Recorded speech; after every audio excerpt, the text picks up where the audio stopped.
So welcome back guys to Story Moments. तो guys आज की वीडियो काफ़ी ज़्यादा मजे की होने वाली है और तो और गाइस आप लोगों को काफ़ी सारी इन्फॉर्मेशन मिलने वाली है। और अभी के लिए गाइस इस वीडियो को और लाजमी टू कर लाइक करवा दो ताकि कल की वीडियो काफ़ी ज़्यादा लॉन्ग बन सके। अभी के लिए गाइस बिना किसी टाइम जाएगी सीधा आते हैं आज की वीडियो की तरफ। और जैसा कि हमने पिछली वीडियो में कल देखा था कि अपना शाओयान, मास्टर याला और काइलिन और लिटिल फेरी डॉक्टर ने मिलकर गाइस उन तीनों के ही ब्रदर्स को किल कर दिया था। और अभी के लिए वो दोनों और अभी के लिए वो चारों के चारों वहाँ से भागे थे ताकि कोई नया मसला यहाँ पर खड़ा ना हो जाए। डर कर नहीं भागे थे, बस अननेसेसरी ट्रबल को अवॉइड करने के लिए वहां से गए थे। और अभी के लिए गाइस मास्टर याला फॉलिंग स्टार पवेलियन की तरफ ही जा रहे थे और इधर पीछे की तरफ जहां पर बैटल हुई थी वहां पर बड़े बड़े पहाड़ चटियल मैदान बनकर रह चुके थे। और गाइस अभी के लिए वहां पर बहुत सारे एक्सपर्ट्स भी आ जाते हैं और वो देखते हैं कि इतने बड़े बड़े यहाँ पर पहाड़ थे, माउंटेन रेंजेस थी, कितनी फेयर्स बैटल हुई होगी जिसकी वजह से ये सब तबाह हो गया। और फिर अगले ही पल में गाइस एक बूढ़ा बंदा उसकी नज़र पड़ती है नीचे लाशों पर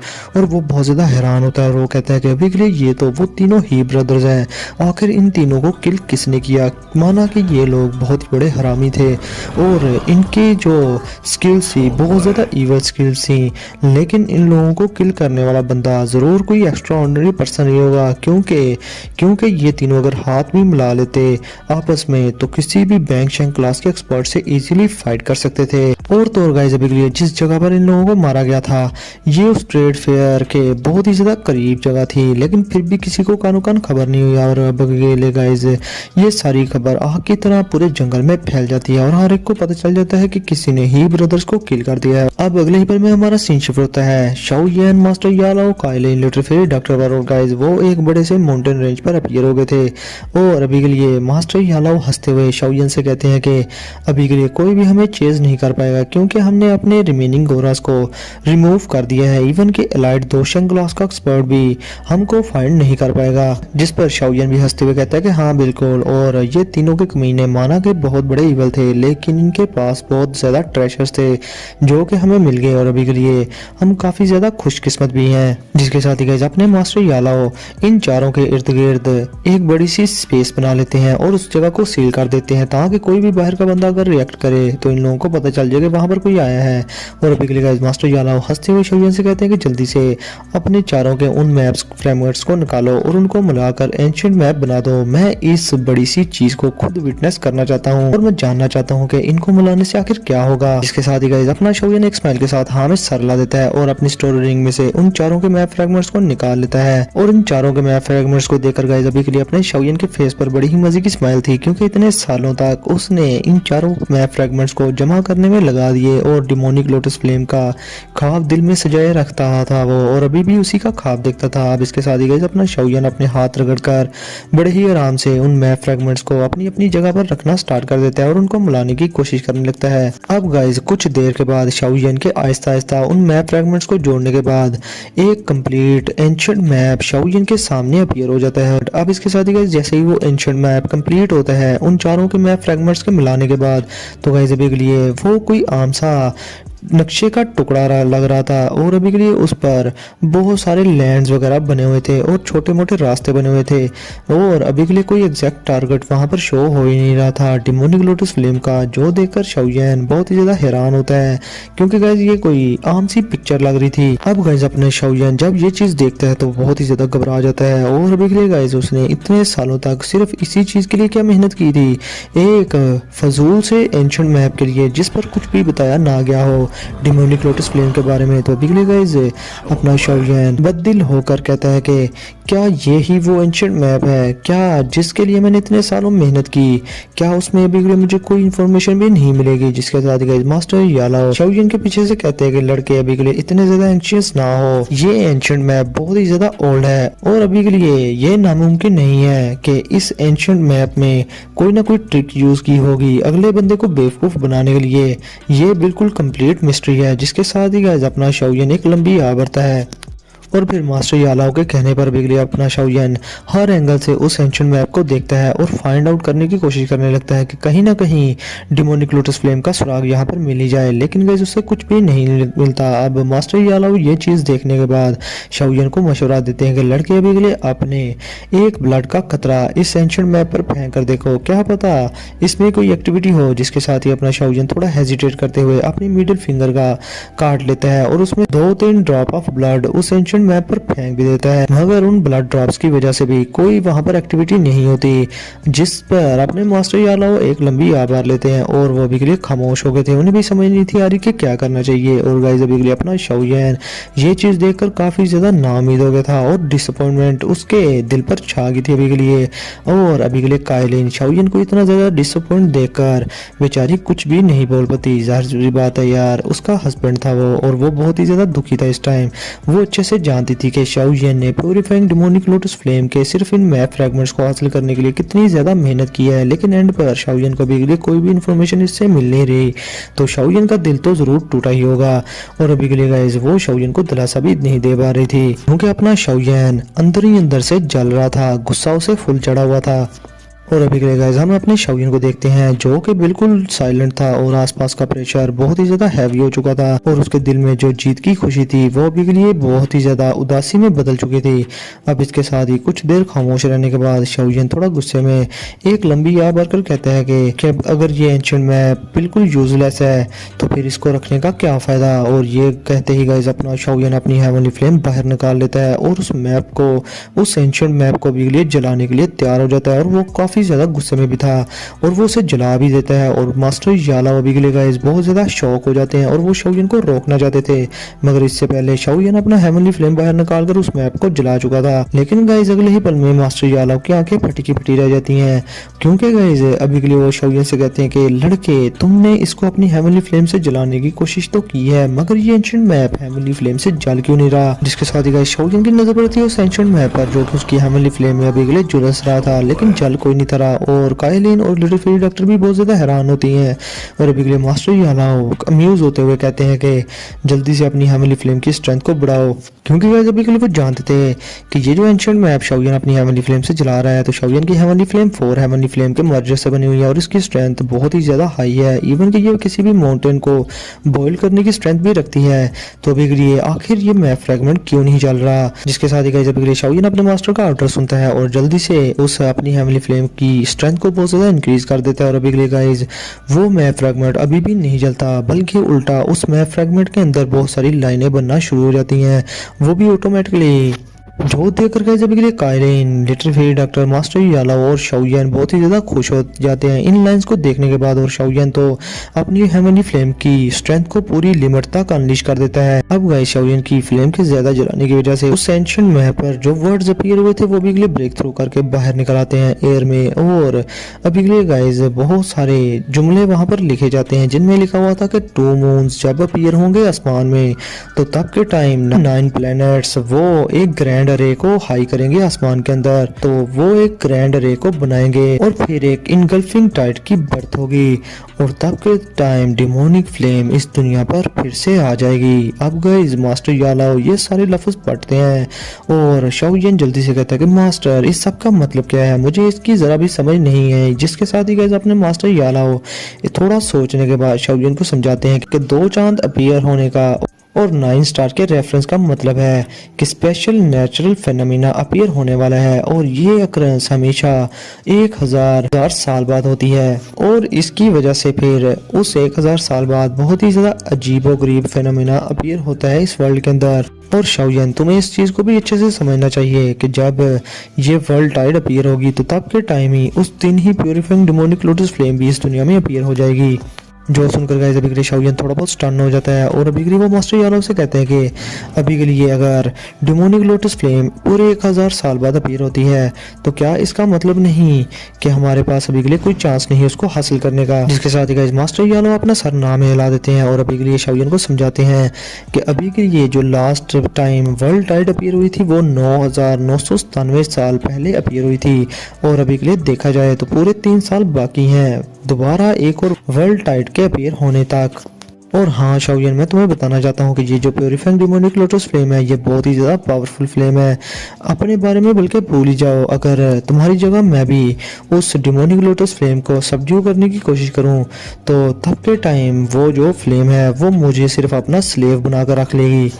और मुझे उससे काफी बड़ा बैकलैश भी मिले। इसलिए ये जो 3 साल तुम्हारे पास है, जब तक वो डिमोनिक लोटस फ्लेम अपीयर नहीं होती तब तक तुम अपनी स्ट्रेंथ को बहुत ही ज्यादा इंक्रीज करने की कोशिश करो। बल्कि तुम्हें इन 3 सालों के अंदर अंदर 2 शंख क्लास का ब्रेक थ्रू किसी भी हाल में करना होगा, वरना भूल जाओ उस डिमोनिक लोटस फ्लेम के बारे में। अब इसके साथ ही गाइस अपना शाओयन मास्टर यादव से कहता है कि मैंने ये सारी इन्फॉर्मेशन गैदर करने के लिए बहुत ही ज्यादा मेहनत की बहुत सालों तक। और अभी के लिए शाओयन हंसते हुए कहता है कि अभी के लिए हमने ये जो पढ़ा है इसका क्या फायदा, क्योंकि जब ये फेनोमेना अपीयर होगा तो सबको इसके बारे में पता चल ही जाएगा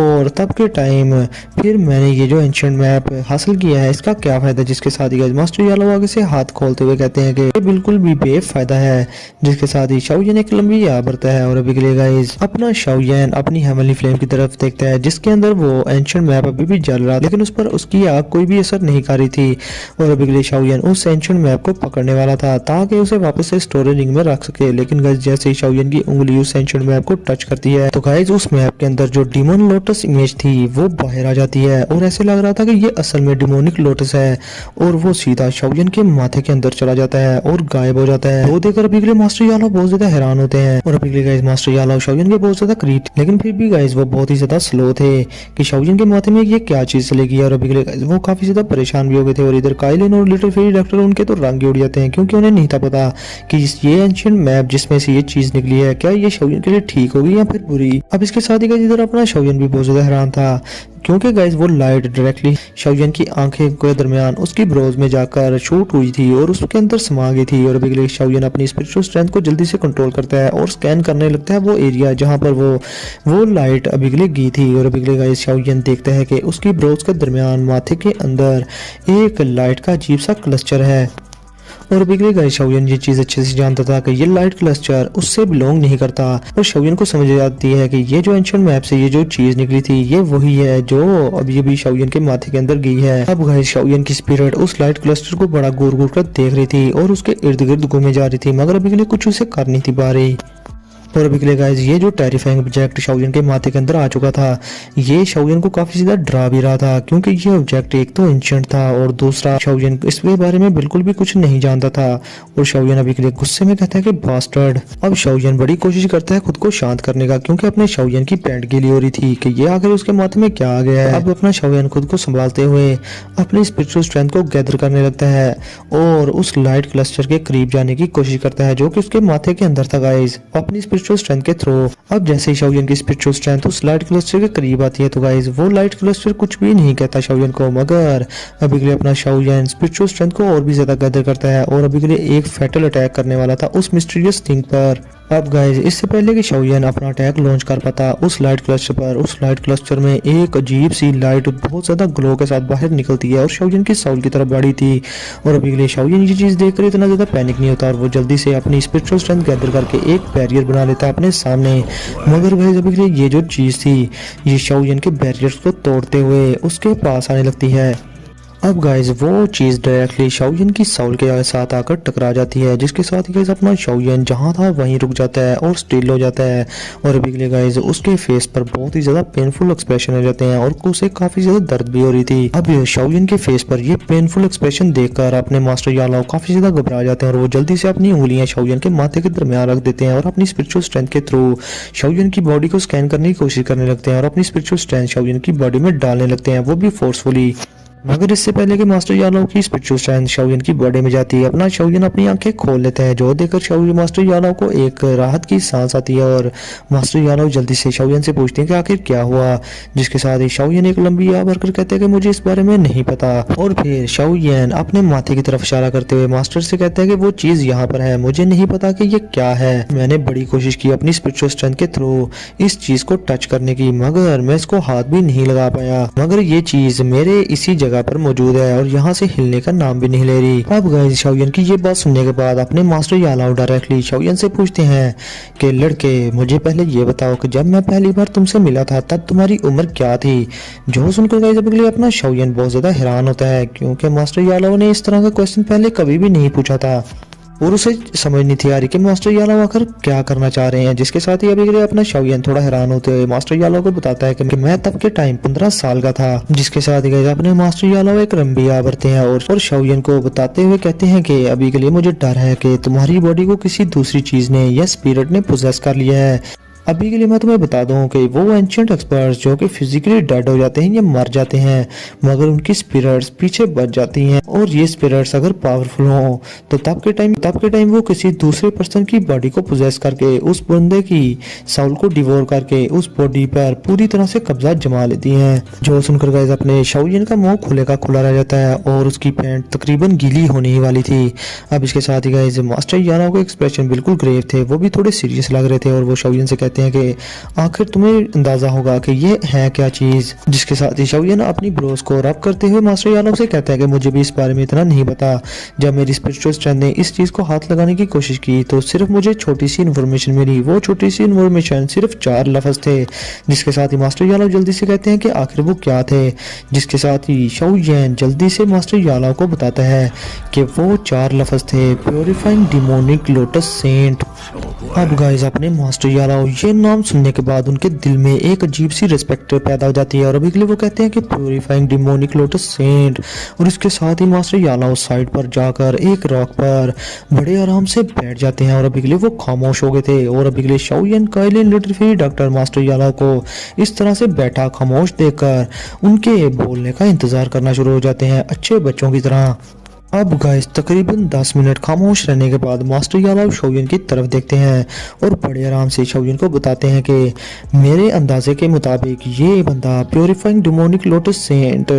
ये एंशिएंट टाइम्स में 10,000 साल पहले इस दौकी कॉन्टिनेंट का टॉप का एक्सपर्ट था और मेरी इंफॉर्मेशन के मुताबिक ये बंदा ही प्योरीफाइंग डिमोनिक लोटस फ्लेम का मालिक भी था। जो सुनकर गाइस अभी के लिए शाओयन और काइलिन, लिटिल डॉक्टर बहुत ज्यादा हैरान हो जाते हैं और वो कहते हैं कि प्योरीफाइंग डिमोनिक लोटस फ्लेम का भी ओनर था क्या। और अभी के लिए गाइस शाओयन कहता है तो अभी के लिए ये सेंट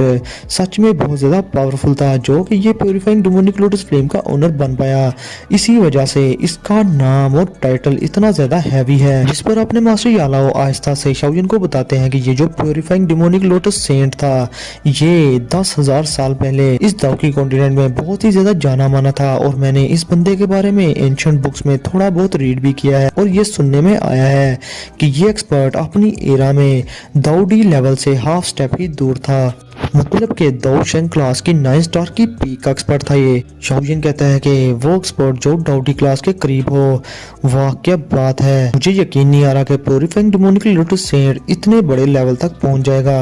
वाकई में ही वो बंदा काफी ज्यादा एक्स्ट्राऑर्डिनरी होगा। अब इसके साथ ही शाओयन मास्टर यालाओ से पूछता है तो क्या ये चीज जो अभी के लिए मेरी ब्रोस के अंदर एंटर हुई थी क्या वो प्योरीफाइंग डिमोनिक लोटस सेंट के द्वारा छोड़ी हुई थी। जिसके साथ ही मास्टर यालाओ हाँ में सर लाते हुए शाओयन को बताते हैं कि हाँ ऐसा भी हो सकता है क्योंकि ये जो एंशिएंट मैप था ये प्योरीफाइंग डिमोनिक लोटस सेंट नहीं छोड़ा हुआ था अपने पीछे और जरूर ये जो चीज है ये प्योरीफाइंग डिमोनिक लोटस सेंट की ही होगी। अब शाओयन को देखते हुए मास्टर यालाओ मजीद कहते हैं कि अभी के लिए मुझे भी नहीं पता कि क्या हुआ है तुम्हारे साथ, लेकिन जो एंशिएंट बुक्स में मैंने रिकॉर्ड्स को रीड किया है इस प्योरीफाइंग डिमोनिक लोटस सेंट के बारे में तो मुझे इसके से पता चला था कि ये बंदा माना कि बहुत ही ज्यादा हार्टलेस है, लेकिन ये बंदा काफी ज्यादा अच्छा भी था दिल का और तो और ये बंदा किसी भी शेमलेस मेथड का यूज नहीं किया करता था। उनकर गाइस अभी के लिए अपना शाओयन बिल्कुल मुंह बना लेता है क्योंकि गाइस अभी के लिए वो जानता था कि मास्टर यालाओ उसे सिर्फ दिलासे दे रहे हैं और अभी के लिए ये रीजनिंग बिल्कुल भी बेमायनी है। वो सिर्फ अभी के लिए दुआ कर सकता है कि सब कुछ ठीक ही हो और जो उसके माथे में अभी कभी गया है ये उसके लिए बेहतर ही रहे। जिसके साथ ही गाइस अभी के लिए मास्टर यालाओ हंसते हुए कहते हैं कि हो भी सकता है कि ये जो चीज तुम्हारे माथे के अंदर गई है ये प्योरीफाइंग डिमोनिक लोटस फ्लेम के रिलेटेड हो और ये चीज तुम्हें एंशिएंट मैप्स को कलेक्ट करने का इनाम मिला हो। जिसके साथ ही गाइस अपना शाओयन एक लंबी साई लेता है और इसके बाद अभी के लिए शाओयन कहता है कि अगर हालात इस तरह के हो गए हैं तो मुझे मास्टर यालाओ की बात पर यकीन करना ही होगा क्योंकि मास्टर यालाओ कुछ वो थोड़ा बहुत तो ठीक ही कह रहे हैं, क्योंकि हो सकता है कि ये मैप फ्रैगमेंट्स इकट्ठे करने का मुझे बेनिफिट मिला हो। अभी के लिए गाइस शाओयन खुद को रिलैक्स करने की बहुत ज़्यादा कोशिश भी कर रहा था, और तो और शाओयन ने इस लाइट क्लस्टर के इर्द गिर्द से कोई भी डेंजर महसूस किया भी नहीं था। अब इसके साथ ही गाइस अपने मास्टर यालाओ शाओयन के कंधे पर हाथ रख के कहते हैं कि लड़के अभी के लिए परेशान ना हो, चलो कोई नहीं, आराम से हम लोग इसको आहिस्ता आहिस्ता ऑब्जर्व करते रहेंगे कि ये है क्या चीज़। और अभी के लिए तुम्हें इन सबको छोड़कर ये सोचना होगा कि दो शंख क्लास पर तुम्हें कैसे पहुंचना है इन 3 सालों के अंदर अंदर। मगर शाओयन अभी के लिए मैं तुम्हें एक बात और कहना चाहता हूँ कि अगर अभी के लिए अपनी इस स्ट्रेंथ के साथ मैं उस प्योरीफाइंग डेमोनिक लोटस फ्लेम के सामने चला जाऊं, तो वो मुझे इस स्ट्रेंथ के साथ भी अपना फायर स्लेव बनाकर रख लेगी और मैं कुछ भी नहीं कर पाऊंगा और मेरी फेट बहुत ही ज्यादा खराब होगी। जो सुनते ही गाइस अपने शाओयन का बूथा बन जाता है। और अभी के लिए गाइस वो समझता था कि फायर स्लेव का क्या मतलब है, कि जब हेमली फ्लेम अपनी इंटेलिजेंस पोजेस कर लेती है तो तब के टाइम अगर वो बहुत ज्यादा पावरफुल हो तो वो किसी भी इंसान को अपना फायर स्लेव बना के रख सकती है, यानी कि गुलाम। और फायर स्लेव बनाने वाली एबिलिटी कुछ ही हेमली फ्लेम्स के पास होती है जो टॉप की हेमली फ्लेम्स हैं। और अभी के लिए गाइस मास्टर यालाओ शाओयन से कहते हैं कि पास्ट में मुझे बहुत ज्यादा फिक्र रहती थी कि शाओयन तुम प्यूरिफाइंग डेमोनिक लोटस फ्लेम से मिलने के बाद उसे कैसे हैंडल करोगे, लेकिन अभी के लिए 3 साल काफी ज्यादा लंबा टाइम है, जितना मैंने सोचा था उससे काफी ज्यादा है। और अभी के लिए तुम 2 जून क्लास के 8 स्टार की पीक पर हो, मगर फिर भी 2 शंख क्लास पर पहुंचने के लिए तुम्हें और भी ज्यादा टाइम की जरूरत है। इन 3 सालों में 2 शंख क्लास का ब्रेक थ्रू करना काफी ज्यादा मुश्किल पैदा करेगा तुम्हारे लिए। और हाँ लड़के अभी के लिए याद रखना, अगर तुमने इन 3 सालों के अंदर अंदर 2 शंख क्लास का ब्रेक थ्रू ना किया तो तब के टाइम मैं तुम्हें कभी भी नहीं जाने दूंगा उस प्यूरिफाइंग डेमोनिक लोटस फ्लेम के पास, चाहे वो अपीयर हो या फिर ना हो। मैं तुम्हें सुसाइड करने कभी भी नहीं दूंगा। जो सुनने के बाद गाइस अभी के लिए शाओयन बिटरली स्माइल करना स्टार्ट कर देता है मास्टर यालाओ के सामने, और वो समझ रहा था कि मास्टर यालाओ उसके लिए कितने ज्यादा फिक्रमंद है। जिसके साथ ही गाइस अपनी काइलिन भी अपना सर खुजा देती है, और अभी के लिए वो भी जानती थी कि मास्टर यालाओ कभी भी शाओयन को पावरफुल हुए बिना वहां उस जगह पर नहीं जाने देंगे, उस डेमोनिक लोटस फ्लेम के पास। और इसके साथ ही वो शाओयन से कहती है कि शाओयन अभी के लिए तुम्हारे पास सिर्फ एक ही रास्ता है, वो ये कि इन 3 सालों के अंदर अंदर 2 शंख क्लास का ब्रेक थ्रू कर लो। जिसके साथ ही गाइस मास्टर यालाओ अभी के लिए हाँ में सर ला देते हैं, लेकिन अगले ही पल में वो शाओयन से कहते हैं कि तुम्हारी किस्मत है तो खराब, लेकिन अभी के लिए तुम्हारे पास एक और चांस आ गया है सक्सेस का।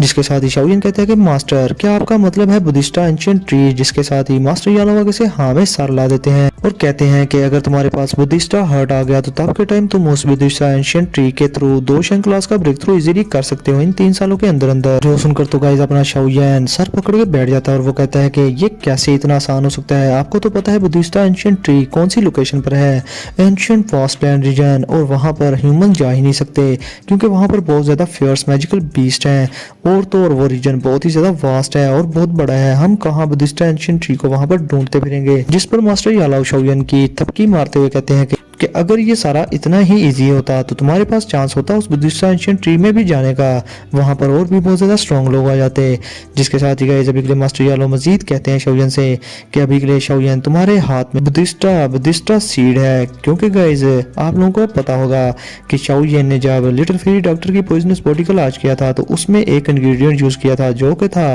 बुद्धिस्टा सलाइवा, और जब शाओयन ने उसे रिफाइन किया था तो उससे एक सीड भी शाओयन ने रिफाइन कर लिया था जो कि अभी के लिए शाओयन की स्टोरेज रिंग में है। और मास्टर यालाओ कहते हैं कि तुम इसी सीड के थ्रू उस बुद्धिस्टा एंशिएंट ट्री की लोकेशन को ट्रेस कर पाओगे और बुद्धिस्टा हार्ट को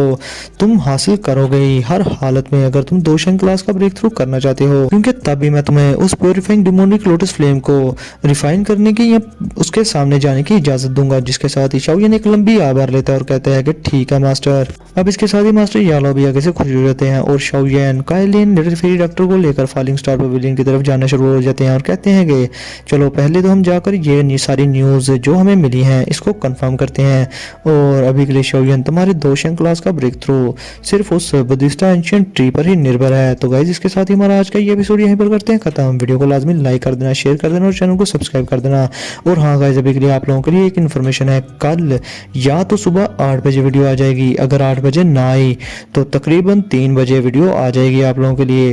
तो अभी के लिए गाइस अच्छे से सपोर्ट करो। तो फिर गाइस मिलते हैं आप लोगों से नेक्स्ट वीडियो में, तब तक के लिए अपना और अपने प्यारों को बहुत सारा ख्याल रखें।